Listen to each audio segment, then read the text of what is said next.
Praise the lord. ದೇವರ ನಾಮಕ್ಕೆ ಸ್ತೋತ್ರ ಉಂಟಾಗಲ್ಪಡಲಿ. ಪ್ರೀತಿಯುಳ್ಳ ದೇವ ಜನರೇ, ಯೇಸು ಕ್ರಿಸ್ತನ ಹೆಸರಿನಲ್ಲಿ ನಾನು ನಿಮ್ಮನ್ನ ವಂದಿಸುತ್ತೇನೆ. ಕೀರ್ತನೆಗಳು 94ನೇ ಅಧ್ಯಾಯ 19ನೇ ವಚನದಲ್ಲಿ ವಾಕ್ಯ ಈ ರೀತಿಯಾಗಿ ಬರೆಯಲ್ಪಟ್ಟಿದೆ: ನನ್ನಲ್ಲಿ ಅನೇಕ ಚಿಂತೆಗಳು ಇರುವಾಗ ನಿನ್ನ ಸಂತೈಸುವಿಕೆಯಿಂದಲೇ ನನ್ನ ಪ್ರಾಣಕ್ಕೆ ಸಂತೋಷ ಉಂಟಾಗುತ್ತದೆ ಎಂದು ವಚನ ಬರೆಯಲ್ಪಟ್ಟಿದೆ. ಅಂದರೆ ಪ್ರೀತಿಯುಳ್ಳ ದೇವ ಜನರೇ, ನಾವು ಅನೇಕ ವಿಧವಾಗಿ ನಾವು ಚಿಂತಿಸುವಾಗ, ಕಣ್ಣೀರು ಸುರಿಸುವಾಗ, ವೇದನೆಯ ಮಾರ್ಗಗಳಲ್ಲಿ ನಾವು ಇವತ್ತು ನಡೆದು ಹೋಗುವಾಗ ಕರ್ತನು ನಮ್ಮನ್ನು ಏನ್ ಮಾಡುವವರಾಗಿದ್ದಾರೆ? ಸಂತೈಸುವವರಾಗಿದ್ದಾರೆ. ನನ್ನ ಮಗನು ದುಃಖದಲ್ಲಿದ್ದಾನೆ, ನನ್ನ ಮಗಳು ಯೋಚನೆಯಲ್ಲಿದ್ದಾರೆ, ಚಿಂತೆಯಲ್ಲಿದ್ದಾರೆ ಅಂದ್ಬಿಟ್ಟು ಕರ್ತರು ನಮ್ಮನ್ನು ಏನ್ ಮಾಡುವವರಾಗಿದ್ದಾರೆ? ಸಂತೈಸುವವರಾಗಿದ್ದಾರೆ. ಆತನ ಸಂತೈಸುವಿಕೆಯಿಂದ ನಮ್ಮ ಪ್ರಾಣಕ್ಕೆ ಏನಾಗುತ್ತದೆ ಅಂತೆ? ಸಂತೋಷವಾಗುತ್ತದಂತೆ. ಪ್ರೀತಿಯುಳ್ಳ ದೇವ ಜನರೇ, ಸಮಾಧಾನವನ್ನು ಕೊಂಡು ಬರ್ತದೆ.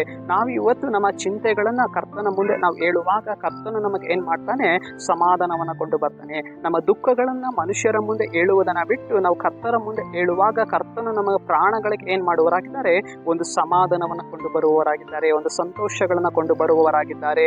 ದುಃಖಗಳನ್ನ ಆತನು ತೆಗೆದಾಕಿ ಒಂದು ಬಿಡುಗಡೆನ ಉಂಟು ಮಾಡಿ ನಮ್ಮನ್ನು ಏನ್ ಮಾಡುವವರಾಗಿದ್ದಾರೆ? ನಡೆಸುವವರಾಗಿದ್ದಾರೆ. ಅನೇಕ ಚಿಂತೆಗಳು ನಮ್ಮನ್ನ ಏನ್ ಮಾಡ್ತಾ ಇರುತ್ತೆ? ಆಳ್ವಿಕೆ ಮಾಡ್ತಾ ಇರುತ್ತೆ. ಆದರೆ ಆ ಚಿಂತನೆಗಳನ್ನ ದೇವರ ಮುಂದೆ ಇಡುವಾಗ ಕರ್ತರು ನಮಗೆ ಏನ್ ಮಾಡ್ತಾರೆ? ಒಂದು ಸಂತೋಷವನ್ನ ಕೊಂಡು ಬರ್ತಾರೆ. ಆ ಚಿಂತೆಗಳನ್ನು ತೆಗೆದಾಕ್ತಾರೆ. ಸರಿ, ನಾವು ಪ್ರಾರ್ಥಿಸೋಣ. ದೇವರೇ, ನಿಮಗೆ ಸ್ತೋತ್ರ ಸ್ವಾಮಿ. ಈ ವಾಕ್ಯ ಭಾಗ ಸಂದೇಶವನ್ನ ನೋಡ್ತಾ ಇರುವ ಜನಗಳನ್ನು ನೀನು ಮುಟ್ಟು ದೇವರೇ.